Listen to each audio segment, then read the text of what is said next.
Okay, good afternoon, sixth graders. I want to talk to you a little bit about reviewing and making sure that you have the proper introduction and conclusion to your essay.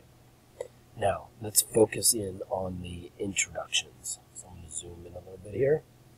And remember what the formula is for our introductions.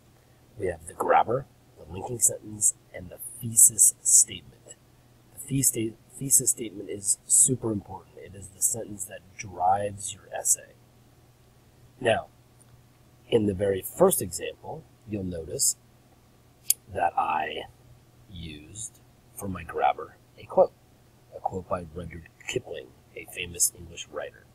In my second example, you'll notice that I used a statistic. So each one in my two introduction examples starts with a different type of grabber. After that, you'll notice my linking sentence, and then you'll notice that the thesis statement has been bolded in both sentences, or both paragraphs. In both paragraphs, the thesis statement is the same. The body paragraphs, or my 2 points, are the distinctive landmarks and the restaurants.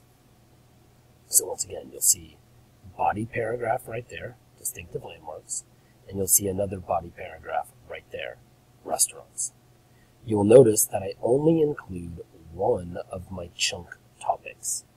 For example, in this paragraph and the next paragraph, because they're the same thesis statements, cable cars.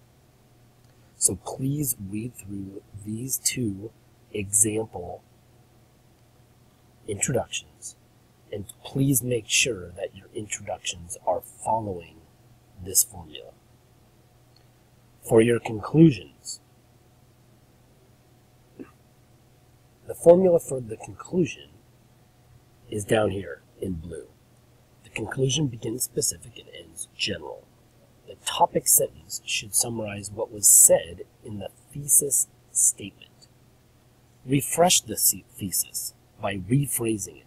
Use different words. So, I'm going to go down here, and my first sentence is going to be my refreshed thesis. San Francisco's unique landmarks and restaurants to die for keep travelers and locals pouring into the city year after year. Once again, in this rephrased thesis statement that starts my conclusion, you will see my 2 points. Once again, or the 2 body paragraphs. You see landmarks, and you see restaurants, and I call them restaurants to die for, meaning they're great restaurants. And travelers and locals pouring into the city year after year, that's my argument. So once again, you see the 2 points that I showed you, landmarks and restaurants, and then my argument.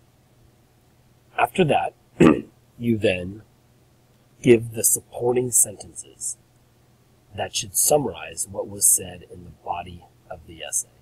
Please do not introduce any new information. You never, ever, ever want to introduce new info in the conclusion. So I decided to give a little figurative language, start off with a simile. Like a bright neon motel sign that lures weary travelers, Alcatraz and the Golden Gate Bridge continually keep the visitors coming. The different dining options keep those same guests happy and well-fed. There's little doubt that San Francisco is a world-class city. And then wrap up your whole entire paper with kind of like a general, see it says ends general, kind of like a general sentence that pretty much says the same thing of as your argument, such as there's little doubt San Francisco is a world-class city. Thank you, and that will help you make sure that you have what you need for the introductions and conclusions.